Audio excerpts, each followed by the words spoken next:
Welcome to History's Mysteries, a place where the echoes of the past linger in the quiet of night.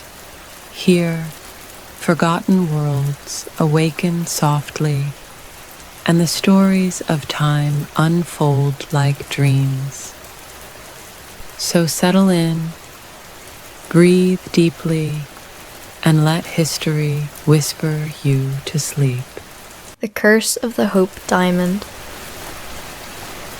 You've probably heard whispers about cursed objects, those relics that seem to carry misfortune in their wake, like a shadow that never quite lifts. The Hope Diamond sits in the Smithsonian now, behind thick glass, spinning slowly under carefully calibrated lights that make its deep blue facets gleam with an almost supernatural intensity. Tourists press close, phones raised, trying to capture that famous colour, that legendary stone. What they're really trying to photograph is danger made beautiful, tragedy crystallised into 45.52 carats of mineralogical perfection. The curse, if you believe in such things, has supposedly been dormant since the diamond found its final home in that museum case. But the stories that led it there, those tales of ruin and death and inexplicable misfortune, those stories never quite lose their power to unsettle. The diamond's journey began not in some European court, but in India, sometime in the 17th century, when a stone of remarkable size and even more remarkable colour was pried from the earth. The exact location has been lost to time, though most scholars point to the Kolar mine in Golconda, a place that produced some of history's most famous diamonds. This stone, in its original form, weighed over 100 carats, a blue so deep and saturated that it seemed to hold night itself within its atomic structure. The colour comes from trace amounts of boron atoms scattered through the crystal lattice, a geological accident that created something humans would kill for. According to the most persistent legend, the stone was originally set in a statue of the Hindu goddess Sita, where it served as one of her eyes, watching over her devotees with that penetrating blue gaze. A French merchant and trader named Jean-Baptiste Tavernier supposedly stole the diamond from the statue during his extensive travels through India. The moment he pried that stone from the goddess's face, the story goes, he sealed not just his own fate, but the fate of everyone who would subsequently possess the gem. The priests, discovering the theft, pronounced a curse upon the diamond and anyone who would dare claim it as their own. Tavernier, so the legend claims, was eventually torn apart by wild dogs in Russia, though historical records tell a less dramatic story of a merchant who died peacefully of natural causes. But let's set aside for a moment what actually happened to Tavernier and focus instead on what people believed happened, because the power of a curse lies not in metaphysical reality, but in the human imagination and the meaning we assign to patterns we perceive in chaos. Tavernier, cursed or not, sold the diamond to King Louis XIV of France in 1668. The Sun King, always eager to add to his legendary collection of jewels, purchased the stone along with thousands of other diamonds Tavernier had brought back from India. Louis had the diamond cut by his court jeweller, Sieur Pitot, reducing its weight to 67 carats, but increasing its brilliance. The king wore it on ceremonial occasions, and for a time the diamond brought no obvious misfortune. Louis XIV lived into his 70s, a remarkable age for the era, and died in his bed surrounded by the splendour of Versailles. His great-grandson, Louis XV, inherited the stone and the throne. Louis XV lent the diamond occasionally to his mistress, Madame de Montespan, and later to Madame de Barry. Here, the curse, if we're tracking it, supposedly began to show its teeth. Madame de Montespan fell from royal favour and ended her days in a convent. Madame de Barry's fate was worse. She was arrested during the French Revolution and lost her head to the guillotine in 1793. Though thousands of aristocrats met the same end, cursed diamond or not. Louis XVI and his wife Marie Antoinette both wore the diamond on occasion. You know what happened to them? The revolution, the imprisonment, the executions. Their heads fell into baskets while crowds cheered. Was the diamond responsible? Or were they simply victims of historical forces far beyond any gemstone's influence? The revolutionary government confiscated the crown jewels, including the blue diamond, and for a time it sat in a treasury, while France tore itself apart and rebuilt itself over and over again. In September 1792, during a week of chaos and looting, thieves broke into the Garde Meuble, the royal treasury, and stole the French blue along with other crown jewels. The diamond vanished into the underworld of gem dealers and criminals, its trail going cold for decades. Some of the stolen jewels eventually surfaced and were recovered, but the great blue diamond seemed to have disappeared entirely, as if the earth had swallowed it back up, or as if it had never existed at all. What happened during those missing years remains largely mysterious.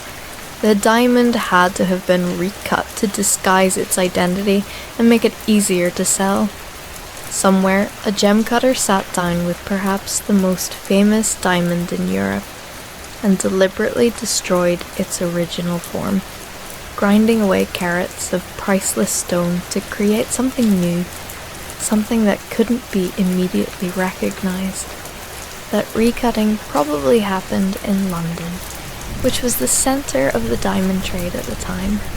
The new stone that emerged weighed approximately 45 carats, smaller than the French blue, but still possessing that extraordinary deep blue color that made it unmistakable to anyone who knew what they were looking at. The diamond resurfaced in 1812 in the possession of a London diamond merchant named Daniel Eliasson. Eliasson listed it in his catalogue, describing a deep blue brilliant cut diamond of 44.5 carats.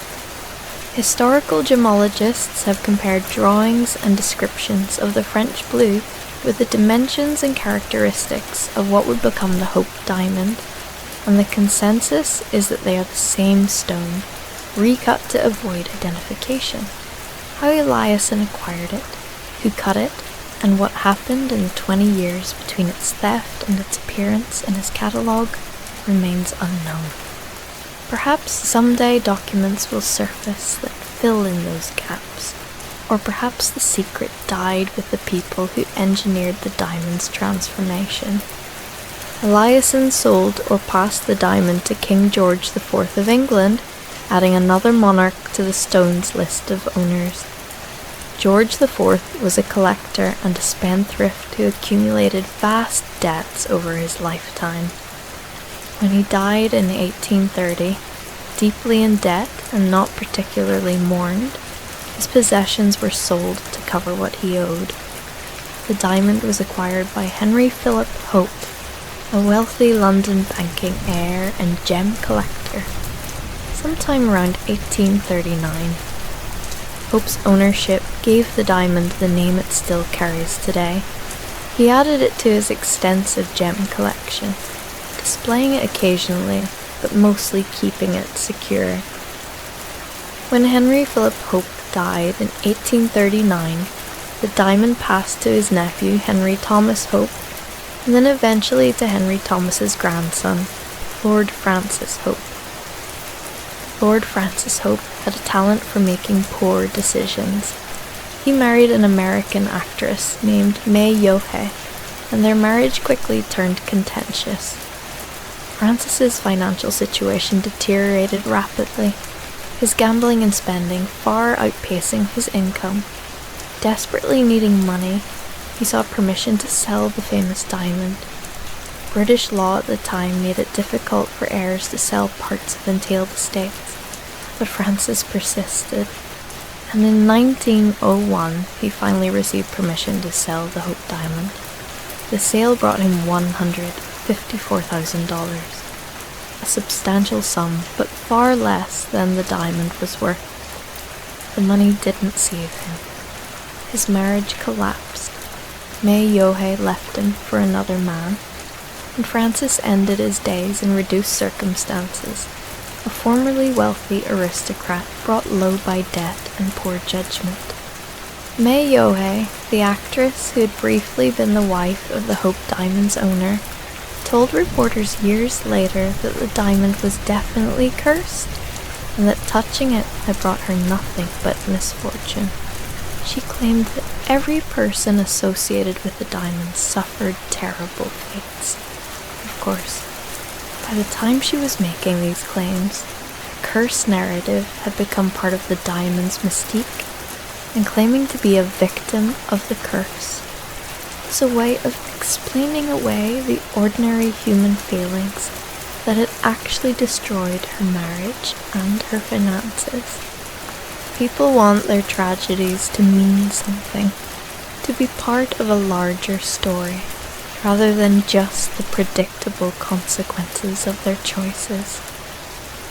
After leaving Lord Hope's possession, the diamond was purchased by a New York diamond merchant named Simon Frankel, who resold it to a syndicate of buyers. The stone passed through several dealers' hands, each transaction adding to its provenance and perhaps to its legend. In 1909, the diamond was acquired by Pierre Cartier, the famous French jeweler. Cartier recognized that the diamond's growing reputation for being cursed was actually a selling point rather than a liability. A cursed diamond was interesting. A cursed diamond was unique. A cursed diamond was something that wealthy collectors might pay extraordinary sums to own, danger and beauty combined into a single object. Cartier set his sights on selling the diamond to Evelyn Walsh McLean, an American heiress whose family fortune came from gold mining and newspapers. Evelyn was young, wealthy, bored, and fascinated by the exotic and the dramatic. She was exactly the kind of buyer who might find a cursed diamond irresistible. When Cartier first showed her the diamond, she wasn't particularly impressed. So Cartier did what any good salesman would do. He enhanced the story. He embellished the curse, adding dramatic details and tragic fates. He told Evelyn about everyone who had owned the diamond and suffered, weaving together truth and exaggeration until the diamond's history sounded like something from a Gothic novel. The strategy worked perfectly. Evelyn Walsh McLean became obsessed with owning the Hope diamond. In 1911, Evelyn purchased the diamond for approximately $180,000. She wore it frequently, mounting it on the chain and wearing it around her neck to parties and social events. She even let her children play with it occasionally, the world's most famous diamond becoming a toy in the hands of kids who had no idea what they were holding. Evelyn reportedly believed that curses only worked on people who believed in them, and she claimed not to be superstitious. She wore the diamond as a talisman, something that set her apart from everyone else in her social circle. For a time, her life seemed charmed rather than cursed. She was wealthy, married, and socially prominent. But then the pattern that people would later interpret as the curse began to assert itself in her life. Her eldest son, Vincent, was killed in a car accident at age 9. The loss devastated Evelyn, and she began drinking heavily to cope with her grief. Her marriage to Edward McLean deteriorated as they both struggled with alcoholism and the death of their child. Edward was eventually declared mentally incompetent and spent the last years of his life in a psychiatric institution. Their daughter Evelyn committed suicide at age 25. The family newspaper, the Washington Post, nearly went bankrupt. Evelyn herself struggled with addiction and financial problems for years. Were these tragedies the result of an ancient curse placed on a diamond stolen from a goddess? Or were they the predictable consequences of extreme wealth, lack of purpose, addiction, and the ordinary sorrows that befall families, regardless of what jewelry they own? Evelyn's son died in a car accident, the kind of tragedy that happened to thousands of families as automobiles became common and traffic fatalities soared. Her husband and daughter both struggled with mental health issues, conditions that were poorly understood and poorly treated in that era. The newspaper industry was volatile, and many publications failed during economic downturns. Evelyn's own addiction was enabled by the wealth that allowed her to indulge every impulse without immediate consequences. Yet people preferred the curse explanation because it was more interesting than admitting that wealth couldn't protect you from grief, that privilege didn't make you immune to addiction, that some suffering was simply random and meaningless. The Hope Diamond curse became a way of explaining why the McLean family's wealth hadn't brought them happiness. It became a story about hubris and fate, about forces beyond human control, punishing those who reached too high or took what wasn't theirs. It was a more satisfying narrative than the truth, which was that the McLeans were deeply troubled people who would have been troubled whether they owned a famous diamond or not. When Evelyn Walsh McLean died in 1947, she still owned the Hope Diamond. Her estate was in chaos, debts and taxes eating away at what remained of her fortune. Her jewellery collection, including the diamond, was purchased by Harry Winston, perhaps the most famous diamond dealer of the 20th century. Winston was a different breed of diamond owner entirely. He wasn't an aristocrat or an heiress collecting beautiful objects for display. He was a businessman who understood that diamonds were commodities, investments, items to be bought and sold for profit. The Hope Diamond sat in his inventory for years while he displayed it at various exhibitions and charity events, using it to generate publicity for his business.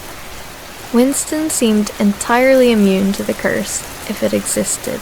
His business thrived. His personal life was stable. He suffered no unusual tragedies or financial reversals. He treated the Hope Diamond as what it was, a very valuable and very famous piece of carbon arranged in a particular crystalline structure. In 1958, Winston made an extraordinary decision. He donated the Hope Diamond to the Smithsonian Institution, shipping it via registered mail in a plain brown paper package that he insured for $1 million. The most famous diamond in the world arrived at the museum in the same way you might mail a birthday present to a relative. The postal worker who delivered it had no idea what he was carrying.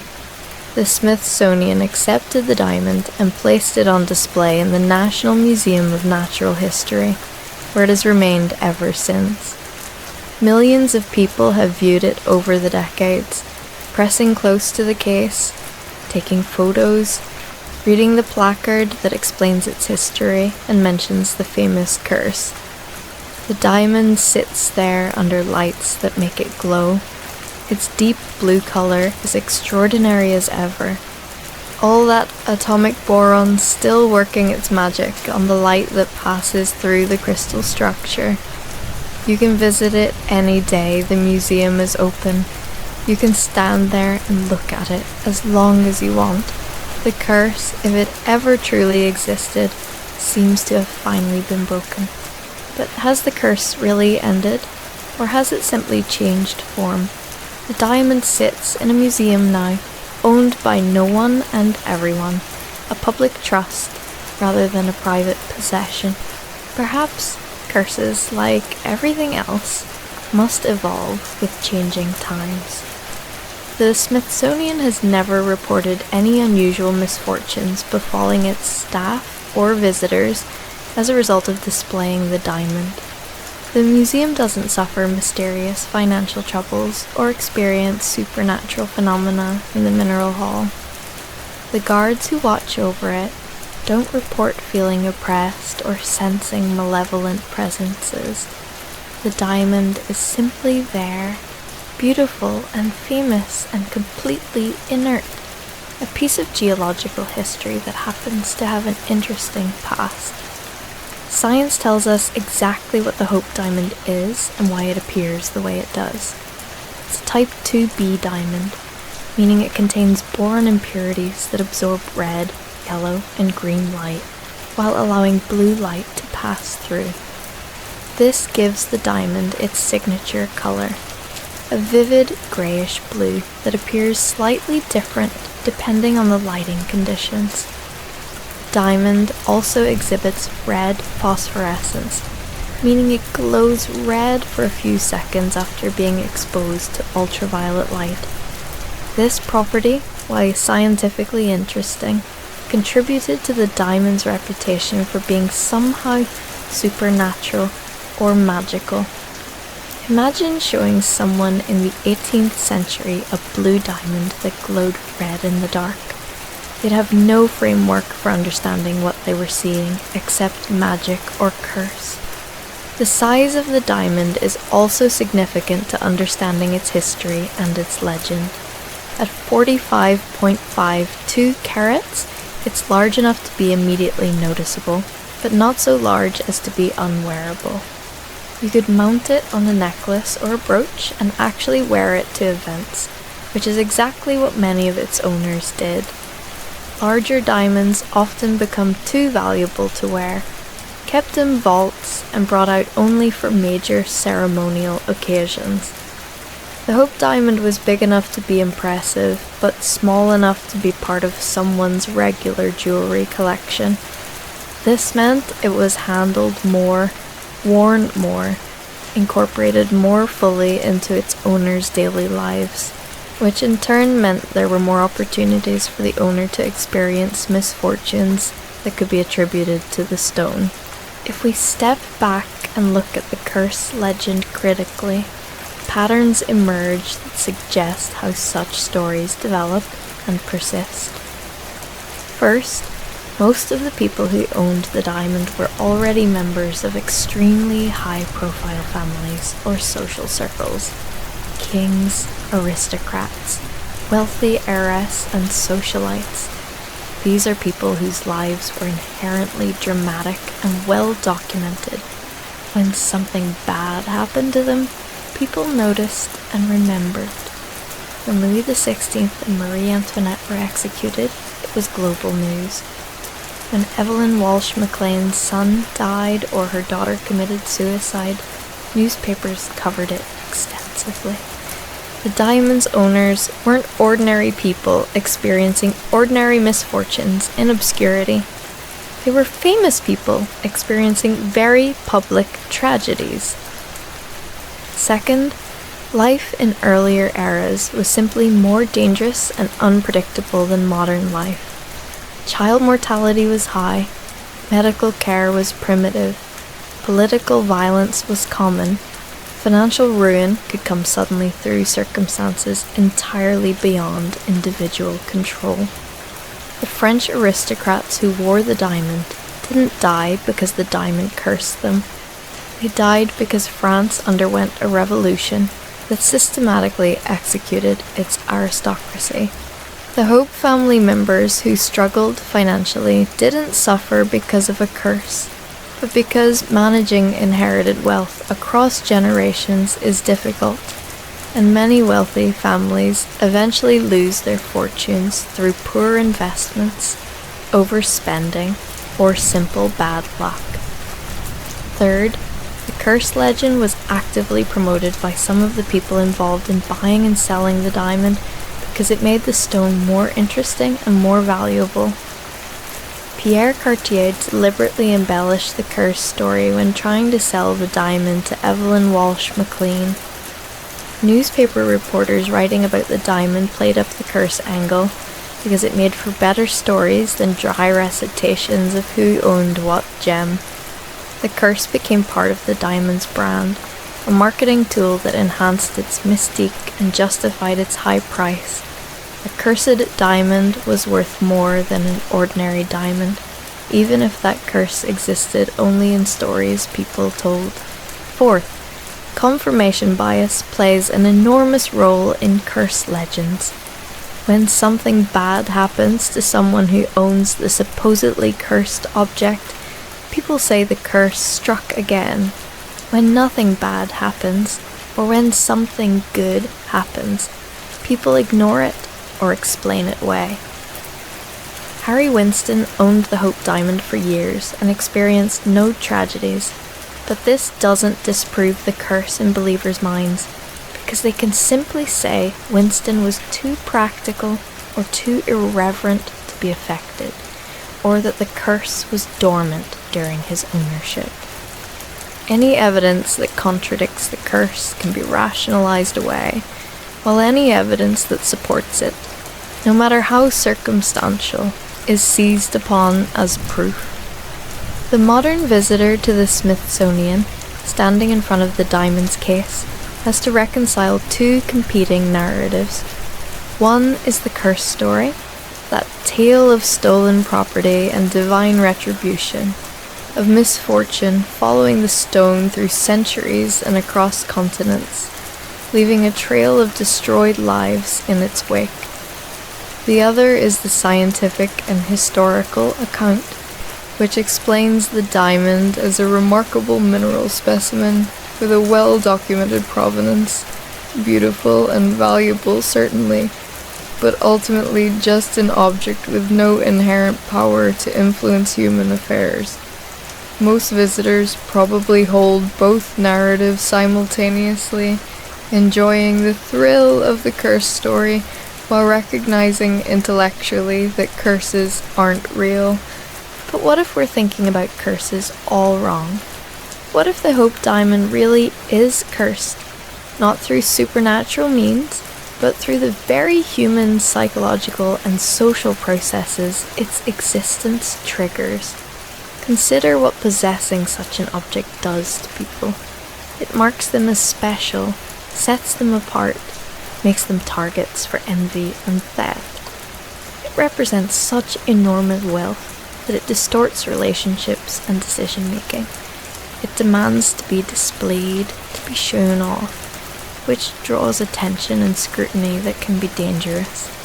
It's portable wealth, the kind that can be stolen relatively easily compared to land or buildings, which means its owners must constantly worry about security. Owning the Hope Diamond also placed people in specific historical contexts that were often turbulent. The French monarchy owned it during the period leading up to the Revolution. Lord Hope owned it during an era of declining aristocratic power and increasing democratization. The Macleans owned it during the early 20th century, when America's industrial fortunes were proving unstable and new money was displacing old money. In each case, the diamond's owners were navigating complex social changes, and the diamond itself became a symbol of the old order, the ancien regime, the idea that some people simply deserve to possess extraordinary things because of their birth or wealth. That kind of symbolism can be dangerous. The diamond also carried psychological weight for its owners. Evelyn Walsh McLean wore it constantly, making it part of her identity. When tragedies struck her family, she had to grapple with the question of whether the diamond had somehow caused them. Even if she didn't believe in curses rationally, the doubt must have been there, gnawing at her. That doubt, that psychological burden, could have contributed to her alcoholism and her other struggles. The diamond became a weight around her neck in more ways than one, a constant reminder that she owned something extraordinary and possibly dangerous, that she had perhaps claimed something she shouldn't have. There's also the question of whether the curse legend influenced events through a kind of self-fulfilling prophecy. If you believe you own a cursed object, you might make decisions differently. You might take fewer risks, or alternatively, you might take more risks, figuring you're doomed anyway. You might interpret ordinary misfortunes as manifestations of the curse, which could deepen depression or anxiety and lead to worse outcomes. Your relationships might suffer if people around you believe in the curse and want to avoid being near you or the object. The curse doesn't have to be metaphysically real to have real-world effects on behavior and psychology. From a gemological perspective, the Hope Diamond is fascinating for reasons having nothing to do with curses. Its color is exceptionally rare and beautiful, the result of a specific type of geological formation that occurred deep in the earth under precise conditions of heat and pressure. The crystal structure is remarkably pure, with few inclusions or flaws, which is unusual for a diamond of that size. The stone has been studied extensively by scientists interested in understanding its properties, and it has contributed to our knowledge of how diamonds form and how trace elements affect their appearance. In a very real sense, the diamond has advanced human knowledge, which seems like a blessing rather than a curse.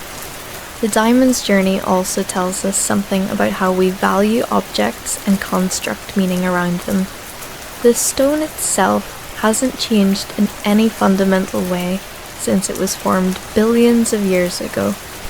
It's the same arrangement of carbon atoms, whether it sits in a Hindu temple, on a French king's crown, around an American heiress's neck, or in a museum case. But the meaning we assign to it has changed constantly. It's been a religious icon, a symbol of royal power, a trophy of colonialism, a cursed talisman, a collector's prize, and finally a public educational specimen. Each owner and each era projected different meanings onto the same physical object. This projection of meaning is really what the curse legend is about at its core.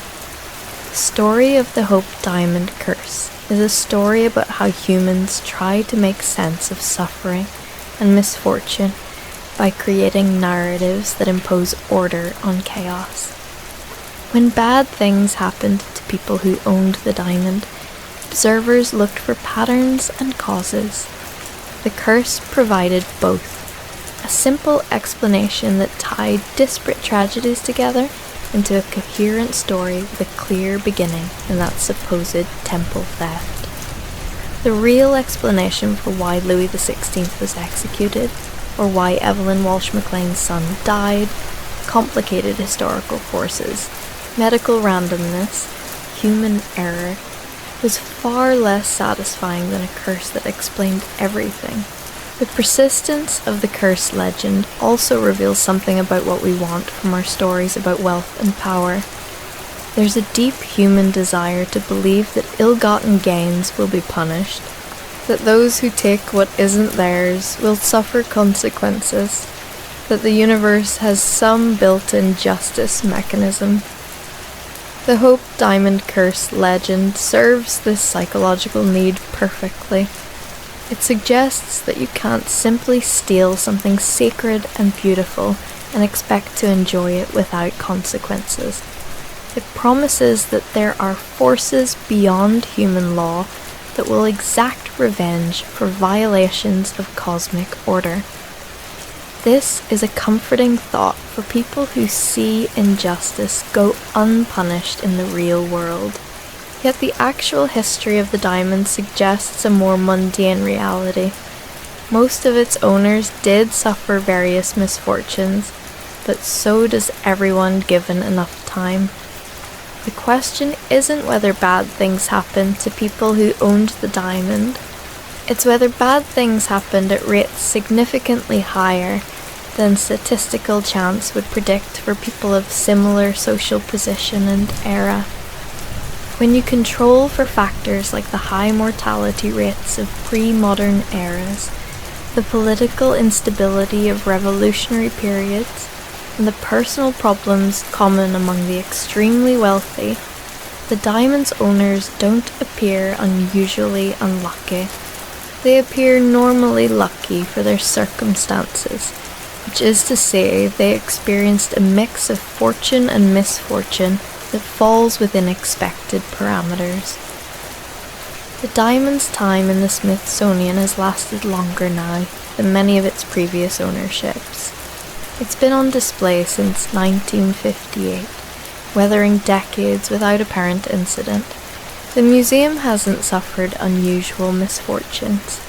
The curators and guards who work with the diamond haven't reported mysterious ailments or tragedies. Millions of visitors have stood in front of its case, and while I'm sure some of those individuals have subsequently experienced misfortunes, they've experienced them at rates no different from the general population. If the curse were real and transferable through mere proximity, the Smithsonian would be the unluckiest place in America. What the diamond has done during its museum years is educate. The exhibit explains not just the curse legend, but also the actual geology and history of the stone. Visitors learn about diamond formation, about the Golconda mines, about the gem trade, about the scientific properties that make this particular diamond unusual. Children stare at it and become interested in mineralogy. Students study it and learn about crystallography.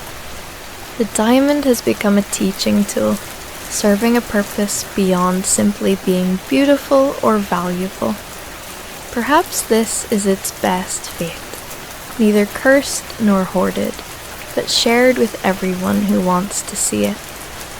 Standing in front of the Hope Diamond, looking at that extraordinary blue colour, it's easy to understand why people have coveted it and why they've woven such elaborate stories around it. Beautiful things inspire powerful emotions, and powerful emotions demand explanations. The curse legend is one such explanation, a way of processing the feelings that arise when confronted with something so extraordinary that it seems to transcend ordinary physical reality. The diamond doesn't need to be actually cursed to provoke thoughts about fate, justice, mortality, and the price of beauty. Its mere existence is enough to make us contemplate these deeper questions. The truth about the Hope Diamond is probably simpler and stranger than either the curse legend or the pure scientific explanation suggests. It's a rock, yes, but a rock that has moved through human history, accumulating stories and meanings like a snowball rolling downhill accumulates snow. Each owner, each era, each telling of its story has added layers of interpretation that now seem inseparable from the object itself. The diamond in the Smithsonian case is simultaneously the original geological formation, the accumulated history of its human interactions, and the legends that have been spun around those interactions. You can't look at it and see only the rock any more than you can look at it and see only the curse. You see all of it at once, multiple realities layered on top of each other, and that complexity is perhaps more interesting than any single narrative could be. The vanishing of Roanoke Colony. The salt wind cut across the Sound with a sharpness that made Eleanor Dare pull her shawl tighter around her shoulders. She stood at the edge of the settlement, watching the grey waters stretch endlessly toward England, toward home, toward a rescue that had not come. Behind her, the crude houses of Roanoke sat like broken teeth against the tree line, their timber walls already weathering to the color of old bone in the relentless coastal air. It had been nearly 3 years since John White had sailed away, promising to return with supplies within months. 3 years of dwindling hope, of watching the horizon for sails that never appeared, of stretching provisions thinner and thinner until the very act of survival had become their only occupation. Eleanor's daughter Virginia toddled beside her, now a sturdy child of 3, born into this strange new world with no memory of the old one. The girl bent to examine a shell, her small fingers tracing its spiraled ridges with the solemnity of a scholar. Eleanor felt her heart constrict. What future awaited this child? What had they condemned her to by bringing her here? By staying when every rational impulse screamed for them to find some way, any way, back across that merciless ocean. Ellie. The voice belonged to Ananias, her husband, emerging from the palisade gate. His face had grown leaner over the months, carved down to essential angles by hunger and worry. Manteus returned. He says we need to gather everyone. There's news. Eleanor scooped Virginia into her arms and followed Ananias back through the gate. The settlement proper was a sorry sight. 12 houses arranged around a central square, a church that had never been properly finished, and the fort itself, whose walls seemed to grow more fragile with each passing storm. The colonists were gathering near the well, their faces etched with that peculiar expression she'd come to recognize.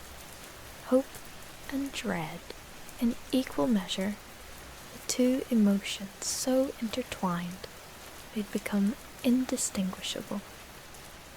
Manteo stood in the center of the crowd, his bearing as dignified as ever despite the obvious exhaustion in his eyes.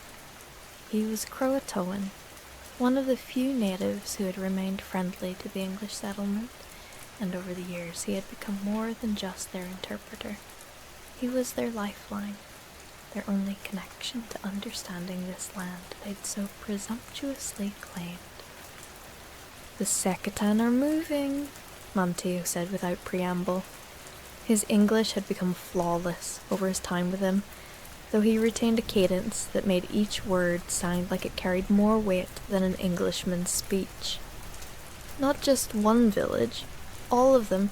They're going inland, away from the coast." "Why?" Governor White's assistant, a man named Harvey, stepped forward. He'd assumed unofficial leadership in White's absence, though no one had explicitly granted him the authority. "Have they said anything about us?" Manteo's expression was grave. "They don't speak of you at all. That's what troubles me. Among my people, there are stories. When the great sickness came, before you English knew this land existed, it moved like wind through dry grass. Village after village fell silent. The Sekatan, remember. They're moving because they fear it's coming again." A murmur rippled through the colonists. Disease was the invisible enemy, more frightening than any warrior's arrow. They'd been fortunate so far. Aside from the usual flux and fever, nothing catastrophic had struck the settlement. But fortune, Eleanor knew, was a fickle companion. "There's more," Manteo continued. "The Wepemiok to the north have stopped trading. The Chawanok will not even let messengers approach their villages. Something is wrong in this land, and you English sit here at the edge of it, waiting for a rescue that—" He stopped himself, but the unspoken words hung in the air like smoke. A rescue that will never come. That night, Eleanor lay beside Ananias in their narrow bed. listening to Virginia's soft breathing from the corner where her daughter slept on a pallet stuffed with cattail down. The darkness was complete, the kind of darkness England had forgotten, unbroken by street lamps or watchfires beyond the palisade's edge. "We should have left with the others," Ananias whispered. He meant the smaller group that had departed months ago, determined to sail north to the Chesapeake Bay, where the land was rumored to be more hospitable. No one knew if they'd made it. "We didn't have a choice," Eleanor replied, though the words felt hollow. There had been a choice, technically, but with Virginia still nursing, with the boat barely seaworthy, with the risks multiplying with every mile from the only shelter they knew, the choice had been an illusion. "Manteo's right. Your father isn't coming back." Eleanor had suspected as much for months, but hearing it spoken aloud made it real in a way that thought never could. John White, her father, the governor who'd left them here, either dead in England or trapped by circumstance, or perhaps he'd simply moved on, found excuses not to return to this failed colony at the edge of the world. "Then we need to decide what we're going to do," she said. "All of us, together." The meeting was held 3 days later in the unfinished church. All 112 remaining colonists crowded into the space, their faces illuminated by tallow candles that gave off more smoke than light.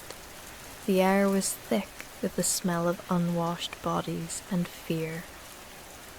Harvey stood at the makeshift altar, trying to project authority he didn't quite possess. "We have 3 options as I see it. First, we stay here and continue waiting for relief from England. Second, we attempt to build vessels and sail to the Chesapeake, following the others. Third," he paused, clearly uncomfortable with what came next, "we abandon the settlement entirely and seek to join with one of the native tribes." The last suggestion provoked immediate uproar. "Leave us savages?" someone shouted. "We're Christian Englishmen." "We're starving Christian Englishmen," replied Thomas Stevens, one of the assistants, "and our children are starving. I'd rather live as a savage, as you put it, than die as a proud corpse." Arguments erupted across the church. Eleanor held Virginia close, covering the child's ears against the rising voices. She caught Manteo's eye across the room. He stood against the wall, observing with an expression she couldn't quite read. Not judgment, exactly. Perhaps pity. It was Dinas Harvey who finally restored order, slamming his hand against the altar with such force that the candles jumped. "Enough. We'll put it to a vote. But understand this. Whatever we choose together. This colony survives as one or dies as one." The debate stretched late into the night. The younger colonists, those without families, largely favoured the Chesapeake option. Movement seemed better than slow decay. The older ones, exhausted by the years of hardship, were divided between staying and seeking native protection. The families with children were the most fearful, paralyzed by the knowledge that any choice might doom their offspring. Finally, as the candles burned to stubs, a compromise emerged. They would prepare to leave Roanoke, but not yet. First, they would send scouts to make contact with the Croatoan, Manteo's people, to determine if the tribe would accept them. Simultaneously, they would begin gathering materials to carve messages indicating where they'd gone, in case rescue did eventually arrive. And they would wait until spring, giving them time to prepare properly, and giving Governor White one last season to fulfill his promise. Eleanor voted with the majority, though her heart wasn't in it. delay and compromise, the English way. She wondered what the Croatoan would think of a people who couldn't decide their own fate, even as it slipped away. Winter came early that year, sweeping down from the north with unusual ferocity.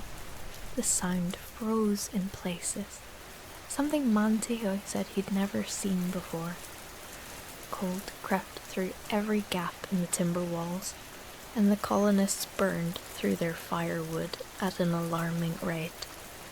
Hunting parties returned empty-handed more often than not, the deer having moved to better forage elsewhere. It was during one of these hunting expeditions that William Withers disappeared. He'd gone out with 3 other men tracking a deer trail through the woods. When the others returned at dusk, Withers wasn't with them. "We spread out," explained John Gibbs, his face pale, "to cover more ground.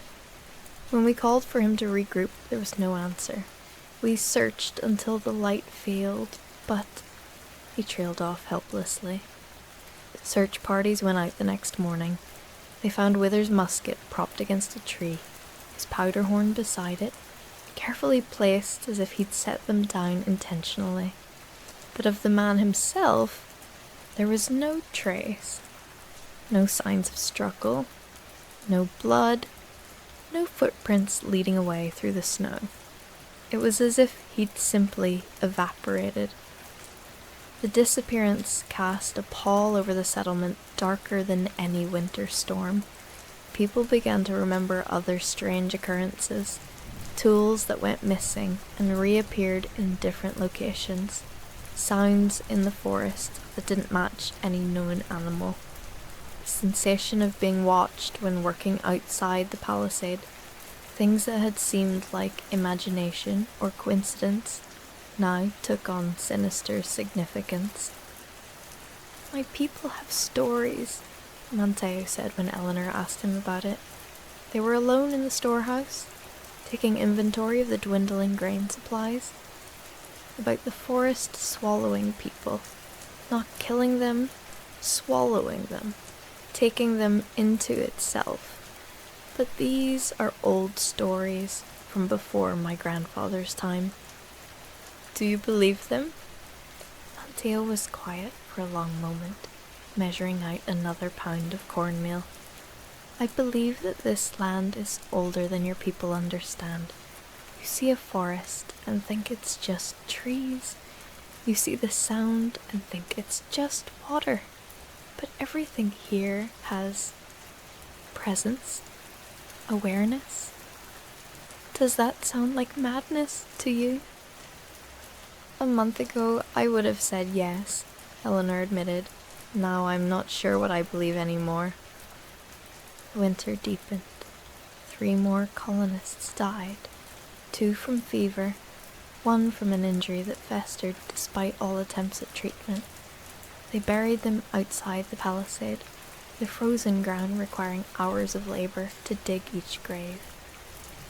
Eleanor noticed that they'd stopped marking the graves with crosses. It seemed pointless somehow, as if the symbols of their faith had lost meaning in this place. Virginia grew thinner despite Eleanor's best efforts. The child didn't complain. She was too young to remember anything different. But Eleanor could see her daughter's ribs pressing against her skin, could feel the delicate fragility of her bones when she picked her up. At night, Eleanor would lie awake, calculating how many more weeks they could survive on current rations, trying to decide which future was worse, slow starvation here or the risks of moving on. Spring came reluctantly, the ice breaking up with sounds like distant cannon fire. The colonists emerged from their houses pale and weak, blinking in the stronger light like creatures dragged from underground. Of the 112 who'd survived to winter, they'd lost 9 more. 103 souls remained, waiting to learn their fate. Anteo returned from Croatoan Island in early April with cautious news. His people would accept them, but not as colonists maintaining a separate community. If the English came, they would come as supplicants, willing to adopt Croatoan ways, to intermarry, to become part of the tribe rather than remain apart. There would be no maintaining of English identity, no clinging to their former lives. "It's assimilation," Harvey said flatly, when Monteo delivered the message to the gathered colonists. "Cultural extinction." "It's survival," countered Eleanor. She stood with Virginia on her hip, a child's weight almost nothing now. "We can preserve our stories, our knowledge, even if we change how we live." "Isn't that better than preserving nothing but our pride?" The argument that followed was the fiercest yet. Families split on the issue. Friends who'd crossed an ocean together found themselves on opposite sides. The younger generation, especially those born here or who'd arrived as children, were more willing to adapt. The older colonists saw it as a betrayal of everything they'd sacrificed to establish. In the end, no consensus emerged. Instead, the colony fractured along the very fault lines they'd tried so hard to avoid. Roughly half, led by Harvey and several of their original assistants, decided they would make for the Chesapeake after all, trusting in their English resourcefulness and God's providence. The other half, including Eleanor, Ananias, and Virginia, would go with Monteo to Croatoan. A smaller third group, perhaps a dozen individuals, announced they would stay at Roanoke, maintaining the settlement for when rescue inevitably arrived. Eleanor looked at their faces. True believers, everyone, unable to accept that England had forgotten them. She wanted to argue, to force them to see reason, but what right did she have? Her own choice might be just as fatal. They had 2 weeks to prepare before the departure.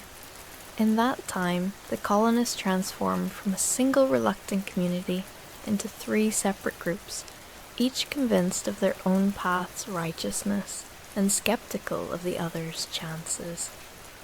The carving of the messages became a solemn ritual.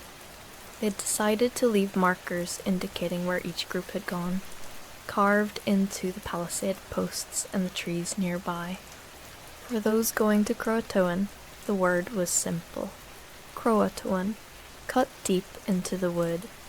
For the Chesapeake group, they carved directional markers and the letters CRO, intending to complete more detailed messages along their route. The staying group insisted on carving nothing, as if any message would be an admission of defeat. Eleanor watched as Ananias worked on one of the palisade posts, his knife moving with careful precision. Croatoan, 7 letters that represented the end of everything they'd tried to build here, and the beginning of something they couldn't quite envision. Virginia sat nearby, arranging stones in patterns only she understood, humming a tune that might have been English, or might have been something she'd heard from the Croatoan children who sometimes visited. "Do you think we're doing the right thing?" Ananias asked without looking up from his work. Eleanor had stopped counting how many times they'd asked each other this question. "I think we're doing a thing," she said. "Whether it's right or wrong won't be clear until it's too late to change it." The night before the departures, the 3 groups held a final meal together. It was a meager affair, thin stew and hard bread, but they'd pooled their resources for this one last gesture of unity. Someone produced a fiddle and played old English tunes that made Eleanor's throat tight with longing for a country she'd left behind so many years ago. It felt like another lifetime. John Bridger, one of those staying behind, stood to speak. He was an older man, weathered by a hard life even before coming to Roanoke. I bear no ill will to those departing, he said, his voice carrying across the hushed gathering. I understand your reasons, but I made a promise to Governor White, to the Queen, to myself, that I would hold this ground for England. Some promises can't be broken just because they become inconvenient. There was scattered applause, though Eleanor noticed it came mostly from his own group. The rest simply nodded respectfully, too tired for argument, too focused on their own anxieties about the morning. Anteo spoke next, his words measured and careful. My people have a saying, the river doesn't care which direction you face when you drown. This land will be here long after all our decisions are forgotten. What matters is how we treat each other in the time we have.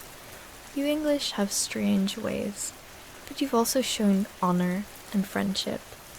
Whatever comes next, that won't be forgotten. The meal dissolved into smaller conversations, people saying their farewells to friends they might never see again. Children who'd played together every day of their lives cried and clung to each other, not understanding why they had to separate. Parents made promises to meet again that everyone knew were lies told from kindness rather than conviction. Eleanor found herself face to face with Margaret Lawrence, who'd been her closest friend since the voyage over. Margaret's family had chosen the Chesapeake route, believing the rumours of better land and the possibility of encountering other English settlements to the north. Tell me we'll see each other again, Margaret said, gripping Eleanor's hands with surprising strength. Eleanor wanted to lie, to offer comfort, but found she couldn't. Tell me you'll survive, she said instead. Tell me your children will grow old and have children of their own, and that someday, somehow, our grandchildren might meet and share the story of us.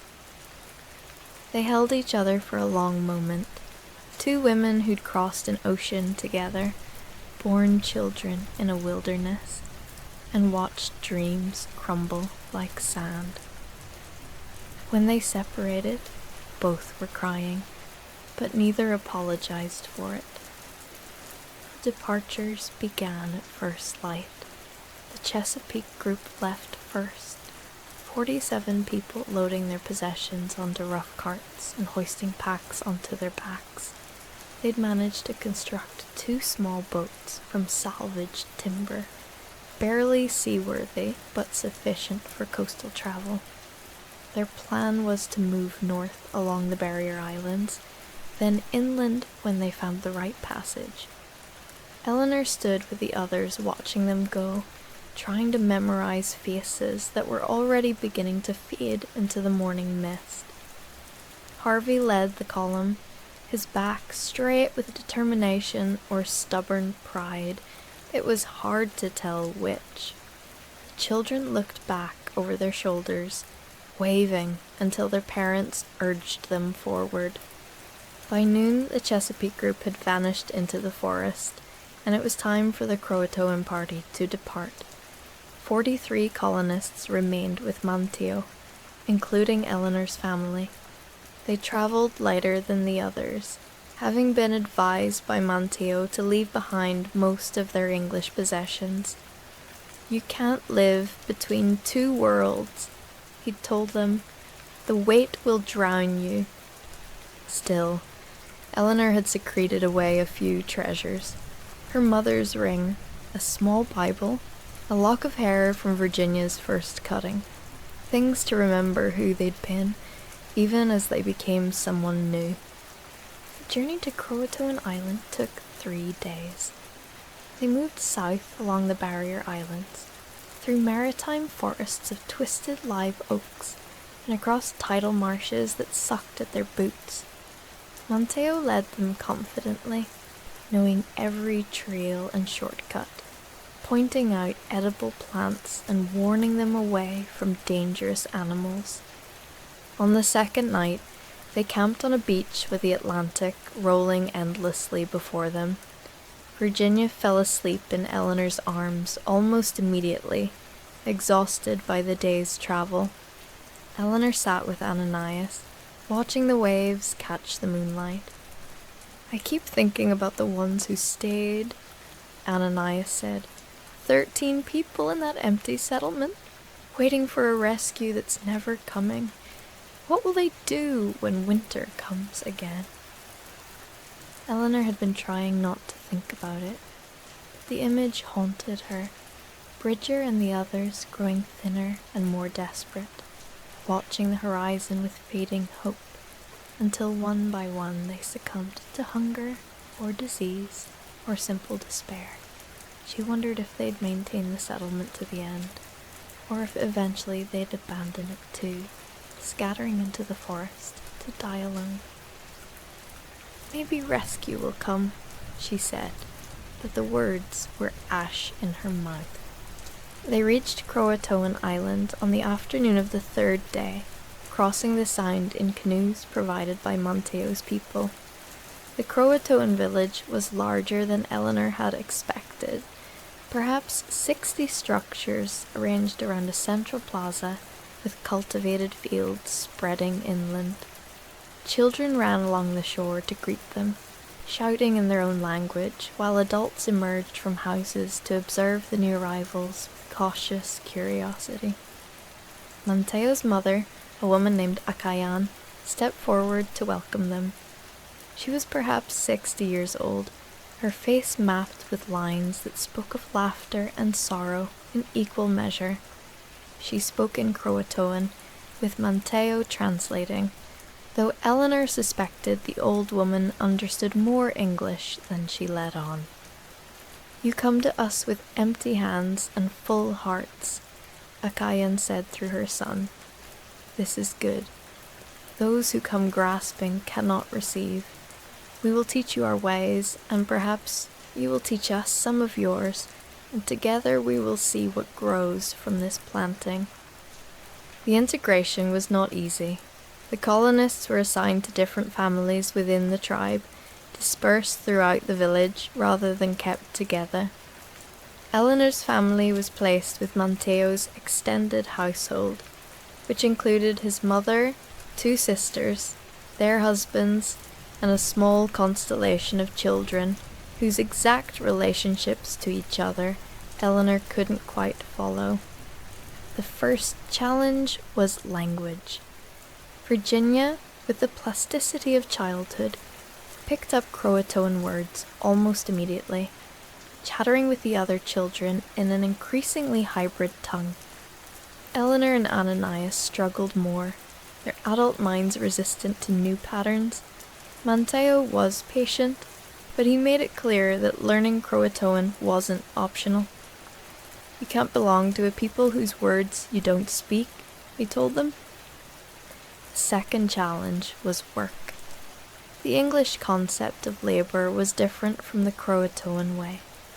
The colonists were used to divisions between men's work and women's work, with strict hierarchies and expectations.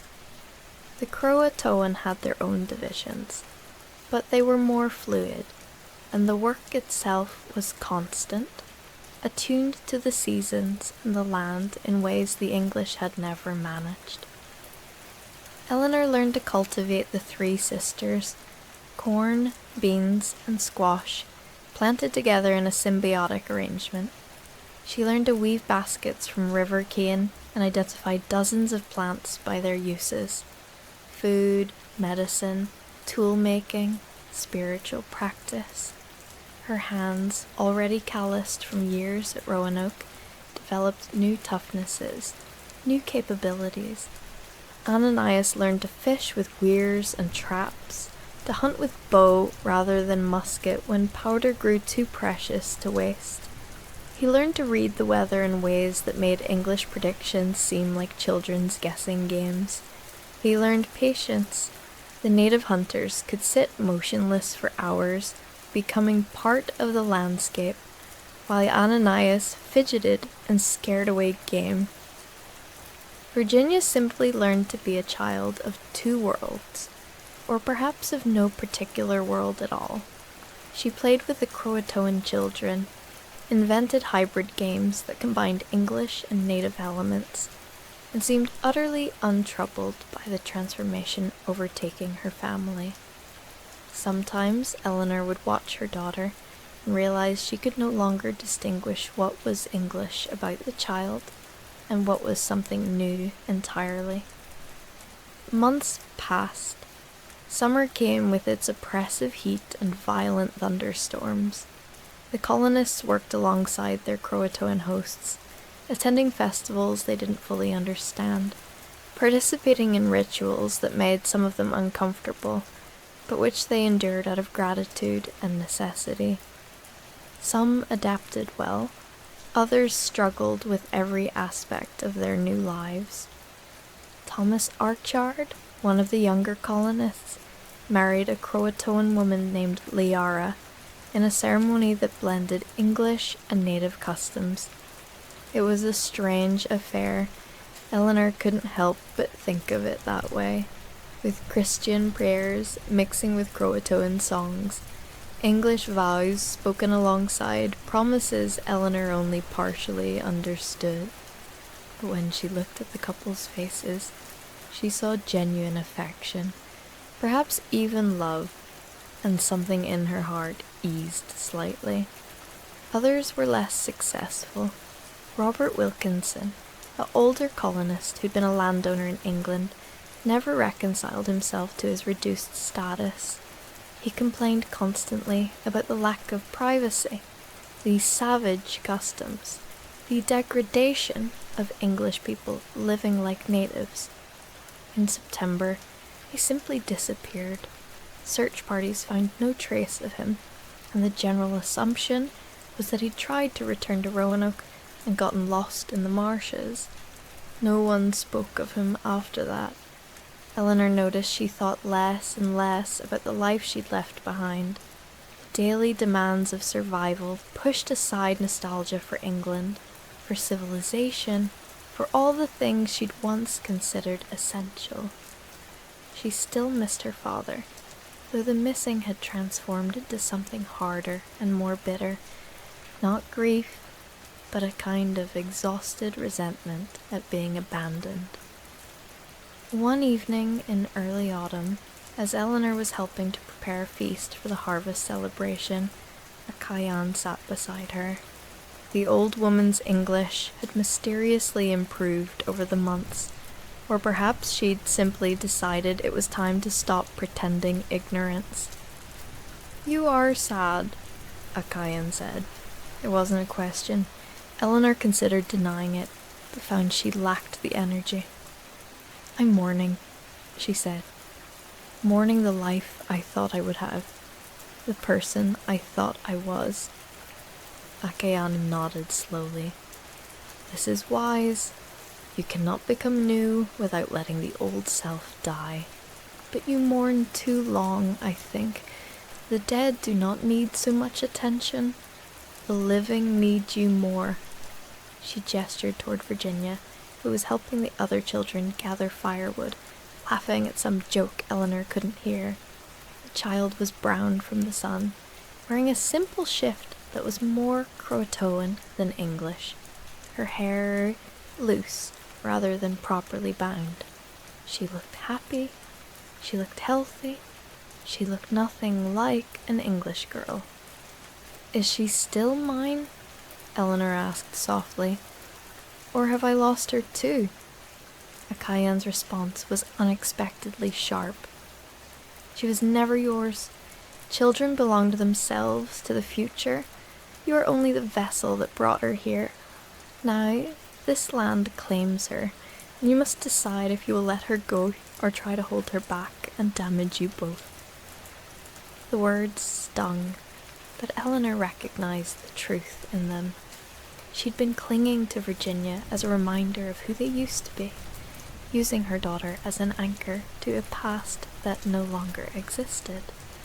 It wasn't fair to the child, who had her own life to live in this strange new world. Winter came again, but this time Eleanor's family was prepared. The Croatoan houses were better insulated than the English structures had been, and the tribe's stores were carefully managed to last through lean months. There was hunger. There was always hunger in winter, but not the desperate, gnawing starvation that had characterized their final season at Roanoke. Snow fell on a February morning, unusual for the coast, but not unheard of. Virginia ran outside to play in it, her delighted shouts mixing with those of the Croatoan children. Eleanor watched from the doorway, wrapped in a deerskin cloak that Achayan had given her. Manteo approached, his breath misting in the cold air. "I'm going to Roanoke," he said without preamble, "to see what's become of those who stayed. I thought you might want to come." Eleanor's first instinct was to refuse. She'd spent months learning not to look back, training herself to accept the present rather than mourn the past. But curiosity and something else, responsibility, perhaps, or guilt, made her nod. "When do we leave?" They set out the next morning with 3 other Croatoan men, traveling in a large canoe across the Sound.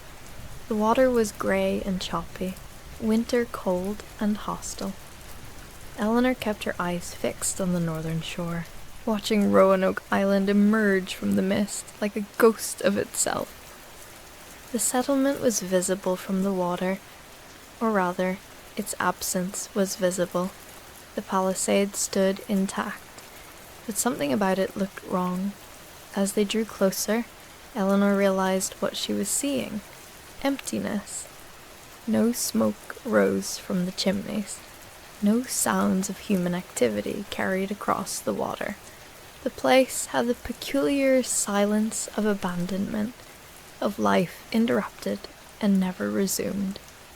They beached the canoe and approached cautiously, though Eleanor couldn't have said what danger they expected. The gate stood open, swinging slightly in the breeze, with a rhythmic creak that was the only sound besides the wind and water. Inside the palisade, the settlement looked almost deliberately arranged. The houses still stood, their doors closed. Tools were stacked neatly beside workshops. The well had been carefully covered. It looked less like a place abandoned in panic, and more like a place whose inhabitants had simply decided to step away for a moment and never returned. "Where are they?" Eleanor whispered, though she didn't know why she was whispering. Anteo shook his head slowly, examining the ground. No signs of struggle, no bodies, no indication of where they went. He moved to one of the palisade posts where Ananias had carved Croatoan months before. The carving was still there, but now someone had scratched additional marks beneath it. Eleanor couldn't tell if they were letters or simple tallies. They searched the entire settlement. In one house, they found a table set for a meal that had never been eaten, the food long since rotted to dust. In another, Eleanor discovered a child's doll sitting on a neatly made bed, as if waiting for someone to return and claim it. The church held a single candle burned down to a puddle of wax on the altar. The storehouse provided the only clear evidence of intentional departure. It had been completely emptied, every last sack of grain and barrel of salt removed. That, at least, suggested planning, conscious choice. But where had they gone, and why had they left no message beyond the original carvings? Outside the settlement, they found the graves they dug the previous winter. Someone had tended them recently. The mounds were neat, marked with crosses that showed no weathering. That meant at least some of the 13 had survived into the new year. But when had they left, and why? As the sun began its descent toward the horizon, Manteo declared it was time to leave. "There's nothing more to learn here," he said. "The past has swallowed them, just as it's swallowing this place." Eleanor took one last look at the settlement. Despite everything, despite having left it willingly, she felt a profound sadness at seeing it abandoned. This had been their dream once. A New England, a fresh start, a chance to build something lasting. Now it was just empty buildings slowly decaying, a monument to futile ambition. On the journey back to Croatoan, Eleanor found herself thinking about the different paths her people had taken. The Chesapeake group might have found their better land, or they might have perished in the wilderness.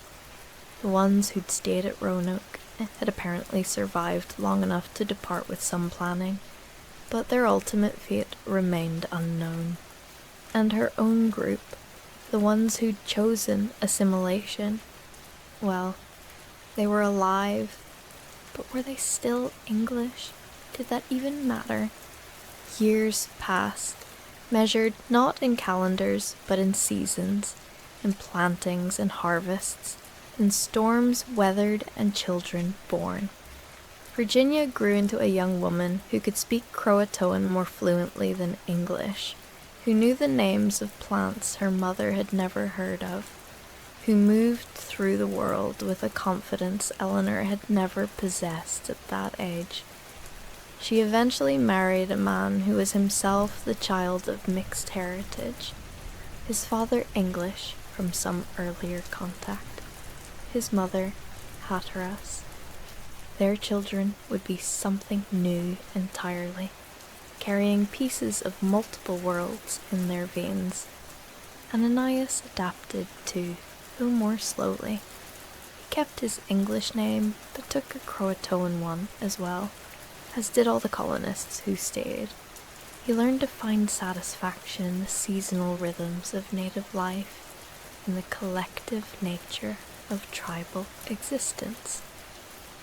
Sometimes Eleanor would catch him staring out across the sound toward where Roanoke lay, and she knew he was remembering who they'd been.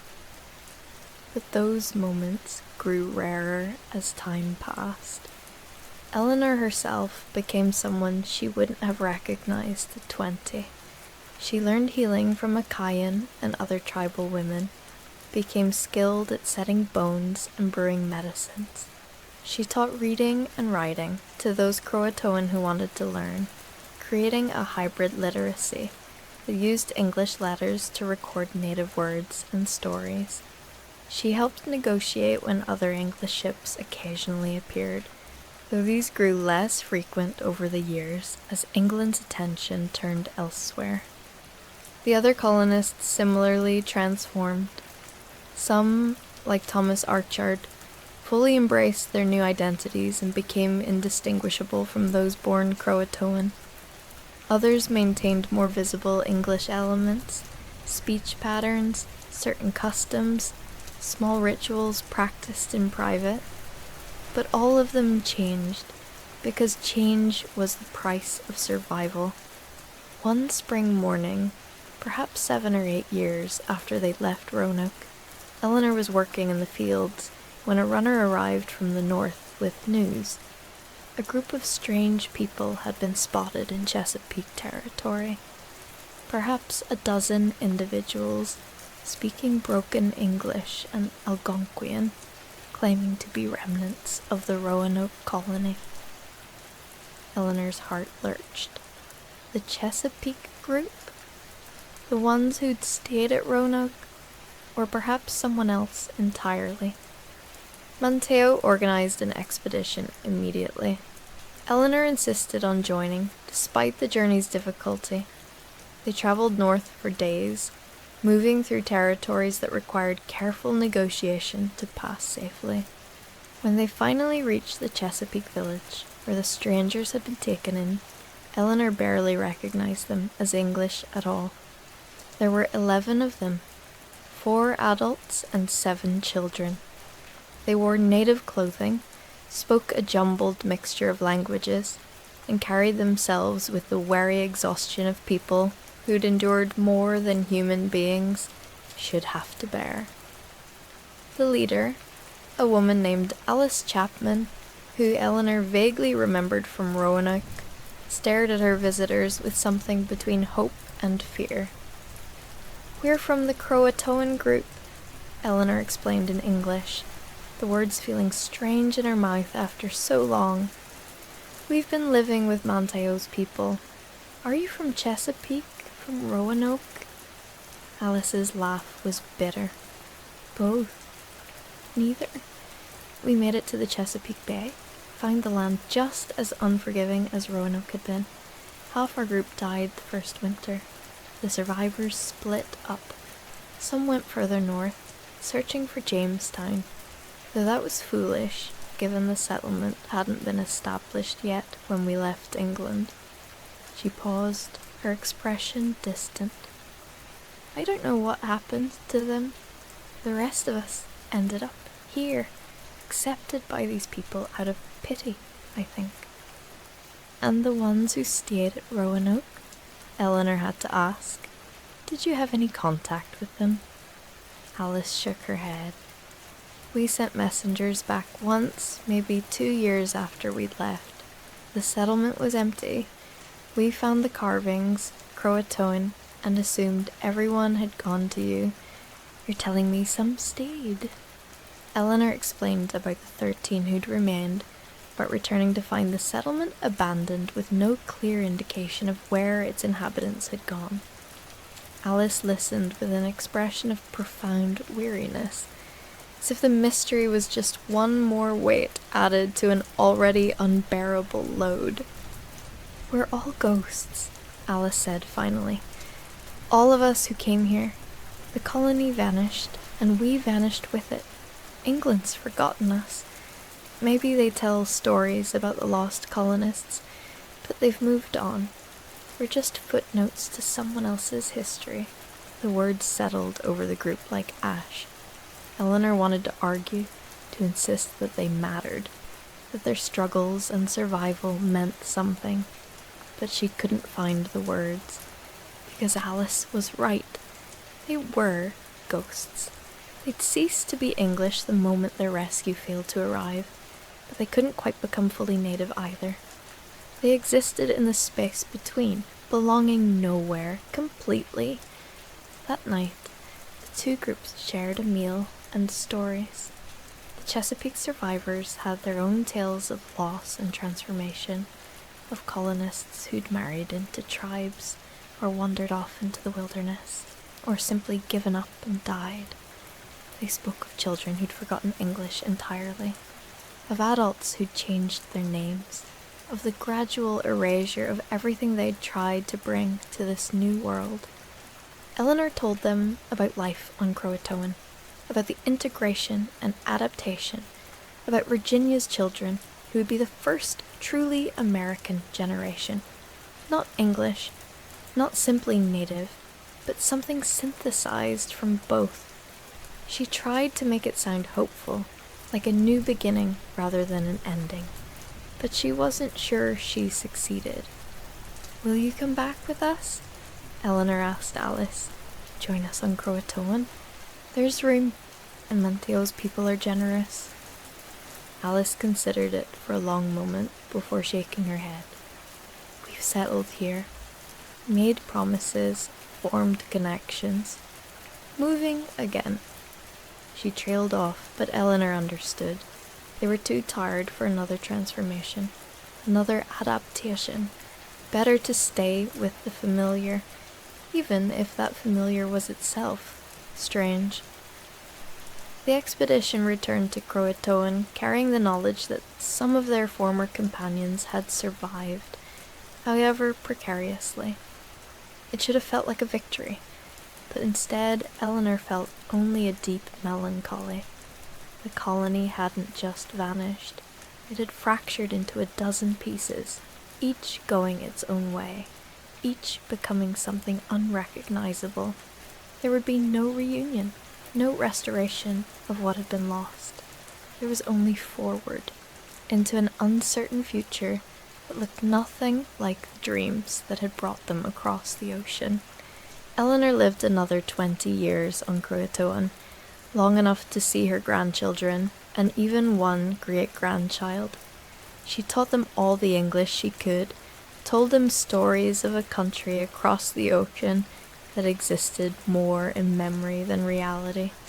But she also learned to let them go, to accept that they would be what this land made them, rather than what she'd tried to preserve. In her final years, she would sometimes walk to the shore and look north toward where Roanoke lay.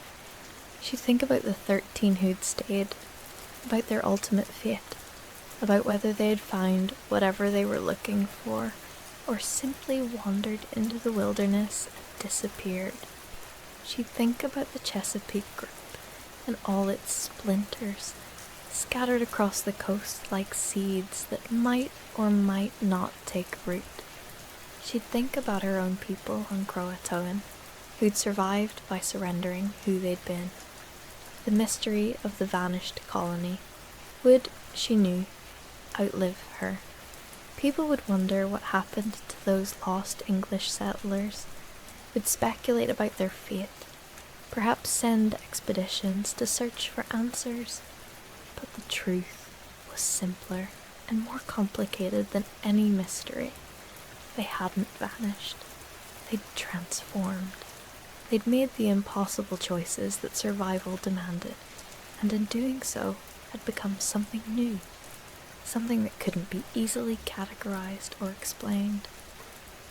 On a warm autumn evening, Eleanor sat with Virginia and watched the sun set over the Sound. The light turned the water molten gold, beautiful and indifferent. Virginia's children played nearby, their laughter a blend of English words and Croatoan phrases, their games hybrid inventions that belonged to no particular tradition. "Do you regret it?" Virginia asked. "Coming here? Staying?" Eleanor thought about the question carefully. Did she regret the loss? Yes. The suffering? Certainly. The transformation that had erased so much of who they'd been? In some deep, irreducible way? Yes. But regret implied she would have chosen differently, and she wasn't sure that was true. "I regret that we had to make the choice at all," she said finally. "But given the choice we faced, I think we did the best we could. We survived. We adapted. We're still here, even if here isn't where we thought we'd be." Virginia nodded, accepting the answer for what it was. Not reassurance or justification, just truth. They sat together in companionable silence as the light faded and the first stars emerged.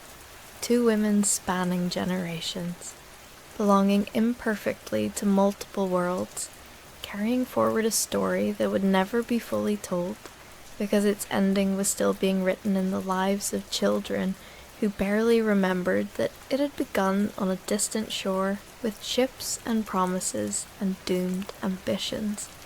The colony of Roanoke vanished, yes, but its people didn't disappear. They dissolved into the landscape, into other cultures, into hybrid identities that confounded the categories their English patrons would have recognized.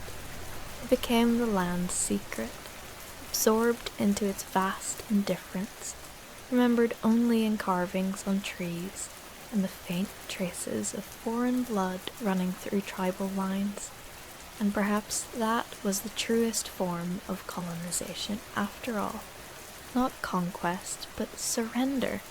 Not triumph, but transformation. Not the changing of the new world, but the changing of those who'd hoped to change it.